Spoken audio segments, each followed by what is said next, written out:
خۆشەویستان بەڕێزان السلام عليكم ورحمة الله وبركاته. بەڕێزان معلومی جەنابتانە دوورکەوتنەوە لە کتێبخوێندنەوە و جەهل و نەفامی نیشانەیەکە لە نیشانەکانی ئاخری زەمان و هەروەها جەهل و نەفامی و نەزانی و هەروەها دوورکەوتنەوەی ڕۆڵەی مسلمانان و مسلمانان لە کتێبخوێندنەوە و لە خۆدەوڵەمەندکردن بە علم و زانستە شەرعیەکان دوورکەوتنەوە لەو بابەتە بەڕێزانە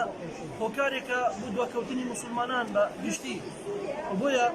کاتێکە ئەم پێشنگایانە ئەکرێتەوە بەڕاستی بەکارێکی چاکی دەزانم ئەگەر مسلمان چۆن ساڵانە دەبێ هەوڵ بدات کە ئەگەر بۆی کرا عومرێک بکە یاخود سەرێکی قوربانی ئەکات یاخود سیرەکەی کەمناڵی بێ جۆزەبانە ئەکات یاخود سیرەکەی ساڵانە لە مەوسمی سەفرەدا سەفرەیەک ئەکات یاخود لە کاتی هاتنی جلوبەرگی زستانە دەستێ جلوبەرگی زستان ناکرێ یاخود لە کاتی هاتنی وەرزی هاوین دەستێ جلی هاوی ناکرێ بە باش ێزانم بەڕێزەکان لە کاتی کردنەوەی ئەم جۆرە پێشنگایانە مسلمان بێ بۆ ئێرە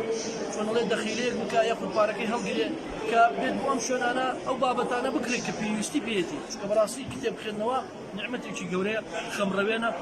خۆدەوڵەمەندکردنە بە بابەتە شەرعیەکان و هەروەها مایەی دوورکەوتنەوەی لە تاوانەکان بۆی بەڕێزەکانم ئەم دەرفەتە جوانانە لە دەست خۆتان مەدەن کتێب باشترین هەوڕێیە کتێب باشترین هاوڕێیە بۆ مسلمان ئەگەر کاتێک کتێبی هەبێ بارك الله فيكم وجزاكم الله خيرا.